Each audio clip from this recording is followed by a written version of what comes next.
Welcome guys, আসসালামু আলাইকুম। নতুন একটি ব্লগে আপনাদেরকে স্বাগতম। আজকে ছাদ বাগানের একটা সুন্দর ব্লগ করতে যাচ্ছি। আপনার ধরেন বাসায় একটা ছাদ আছে, এখন ছাদের মধ্যে আপনি কি কি করতে পারেন সেটা আমি আজকে দেখাবো। চলেন। এই দেখেন, প্রথমে হচ্ছে আমার ছাদের মধ্যে আমি কিন্তু এই যে টমেটো লাগাইছি। এখন যেহেতু টমেটোর দাম কম, তারপরেও নিজের ছাদের মানে বাগানের টমেটো খেতে খুবই ভালো লাগে। ফ্রি টমেটো দিব না? যদি লাইক সাবস্ক্রাইব কমেন্ট করে দেন তাহলে ভালো থাকবে। আচ্ছা, আকিব একটা কথা বলছে, যারা লাইক সাবস্ক্রাইব করবে তাদের বাসায় ফ্রি টমেটো পাঠাবে। আচ্ছা, আরেকটা জিনিস হচ্ছে দেখেন, এই যে পেয়ারা, এই যে ছোট্ট একটা পেয়ারা গাছ দেখতেছেন, এই যে দুইটা পেয়ারা হয়েছে। তারপর এই যে একটা তেজপাতা গাছ, এই যে একটা তেজপাতা গাছ নিয়ে আসছিলাম আমি, সেই তেজপাতা গাছটা এখনো এই যে শুকায়া এইটা তেজপাতাগুলো ইয়ে হয়ে যাবে। গানটা সুন্দর। হ্যাঁ, তেজপাতা। তারপর আপনি এই যে করলা লাগাতে পারেন। হ্যাঁ, তারপর এই যে দেখেন লাউ গাছ, আপনি ছাদের মধ্যে সুন্দর লাউয়ের বাগান করতে পারেন।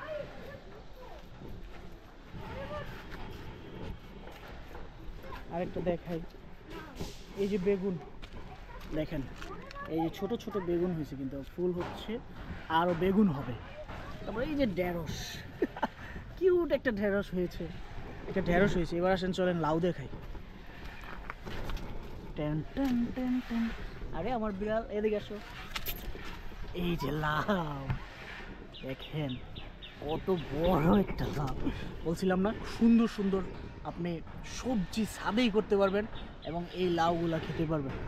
দেখেন তো, পুরো ঝাঁকা, একবারে সবুজ, ফ্রেশ ফ্রেশ সবুজ সুন্দর লাউ। চলেন, আমার টুনটুনি এখানে। এই যে আমার বিড়াল আছে না একটা, ওরা হচ্ছে বাগানের মধ্যেই বসে থাকে।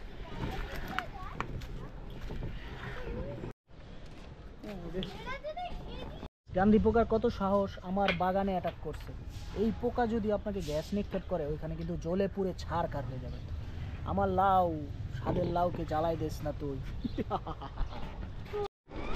আমার একটা মরা ঠুন্ডা গাছ থেকে, এই যে পেঁপে গাছ থেকে এইগুলা পারছি দেখেন। এখন এগুলোকে আমি ধুইতে দিচ্ছি। এই পেঁপেগুলা কিন্তু এখানে অনেক ময়লা হয়ে গেছে। এখন আমি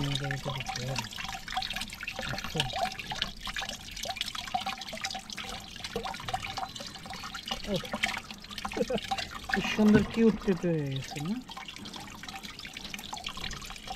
এখানে কিছু ময়লা জমে গেছিল, সব রাখ।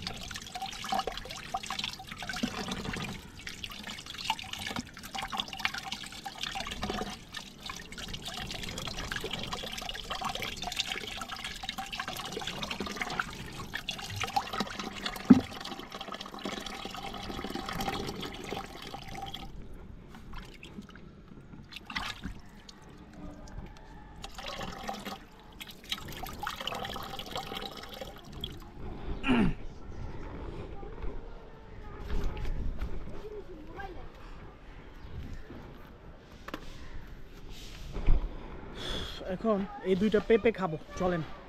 একবারে গাছ থেকে পারলাম, পেঁপেটা খাবো। চাকু কই?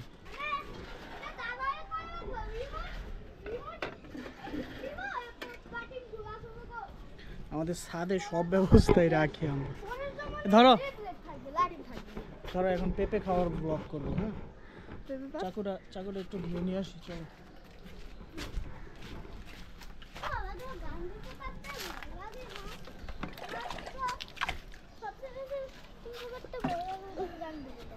এই যে পেঁপে, এই যে এখন খেয়ে দেখবো আমরা কেমন লাগে। রে, এটা আসলে দেখতে মনে হয়েছে পেকে গেছে দেখেন, কিন্তু এগুলো একদম দুধ বেরোচ্ছে। এই দুধটা খেলে আপনি সারা দিন স্বস্তিতে থাকতে পারবেন। না, এটা কষ দেখেন, এই কষটা কিন্তু তিতা তিতা। হালকা এই যে জমে যায় দেখেন।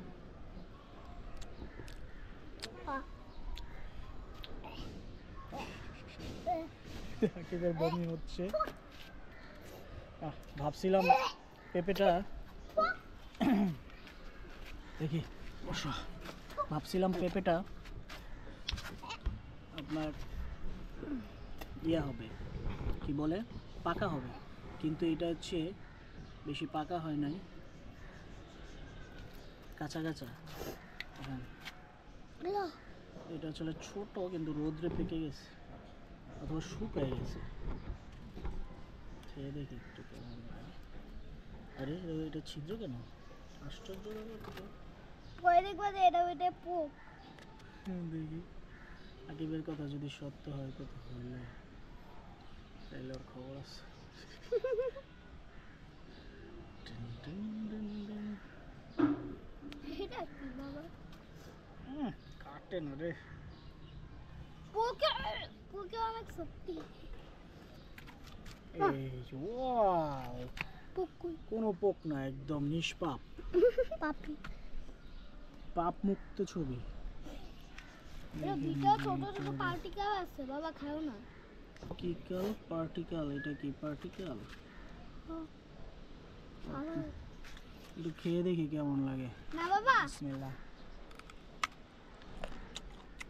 পিচিটা অনেক মিষ্টি কিন্তু শক্ত, অনেক মিষ্টি কিন্তু শক্ত বিষয়টা। কই দেখি। না খেয়ে দেখো। আমার দাঁত। আমার তো আবার দাঁত। ঠিক আছে, আমার দিতে দাঁত দেবা। বন্ধ করে দাও।